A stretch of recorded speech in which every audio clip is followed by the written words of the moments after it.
mmisa eteekeddwa abazadde ba Loodi Mmeeya wa Kampala omulonde innya Ssalongo Ronald Balimwezo Nsubuga w'engombe ya Loodi Mmeeya atuukikako ebadde mu maka gaabwe gasangibwa Ntebe Nakiwogo.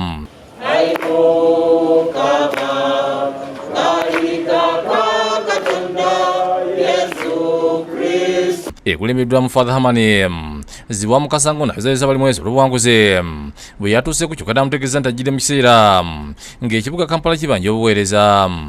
Loodi Mmeeya emyala mu kibuga abasuubuzi bakaaba, nze siyingira kibuga na motoka yange bwe batagijjaako butaala owa boda akwakulako sayidi mira n'obeera nti ogenze mu kibuga ogudde mu loosi ya galagi nogamba what kind of a city is this one. Faaza Zziwa agambye entalo ennyingi ezibadde wakati w'abakulembeze mu kibuga Kampala zibadde zitatanye ennyo ekifaananyi ky'ekibuga olw'ebizibu omuli enguudo embi kasasiro okutta abantu n'ebirala ebibadde byongera ng'abakulembeze beerwanyisa. Naye tukolerera eggwanga nga buli omu nga lirye, kolanga naawe okola nti nange abaana bange wano we bayita ne gye batayita kasita wagwe ovunaanyizibwa, please do the work there. Ono asabye ennyini ya Balimwezo okweyambisa obukugu bwe nga yingiriye omutendeke amaanyi yataddemu okubinja akalulu ng'abakozesa okugonjola ebizibu bya bannakampala omuli okutereza bodaboda mu kibuga okuzimba amalwaliro n'ebirala. Faaza Zziwa asabidde enginiye omukisa ogw'enjawulo n'amukuutira okukasa Katonda mu buweereza bwe. Twagala okukwasa omuweereza wono Ronald Balimwezo Nsubuga gwe bamulonze n'omujja mu balala bonna n'obuvunaanyizibwa okwetikka ekibuga n'abantu baamu. Bo bazadde bayingira Balimwezo okuli Expedito Nsubuga ne mukyala we Nola Nsubuga bebazizza Katonda olw'ekyamakiro ky'abakoledde emyaka gyabwe egy'obukadde era bamusabidde omukisa ogw'enjawulo.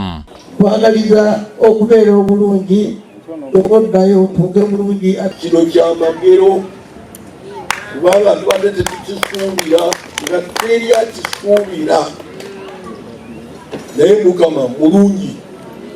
Bw'obubaka bwa famire busomeddwa minisita wa Kamusu Agataliko Nsubuga nga bamuzaalisa ne beebaza Katonda okubakuumanga abaana ate nabo obuwanguzi.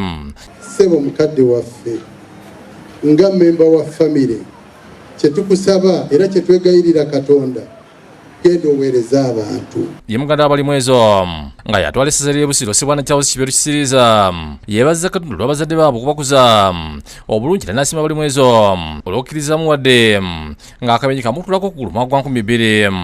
N'olw'ensonga njagala okwebaza muto wange olw'obumalivu bw'olina naye nga bwonna buva ku taata ne maama oyo n'obumu bwe baatuzimbamu nga famire.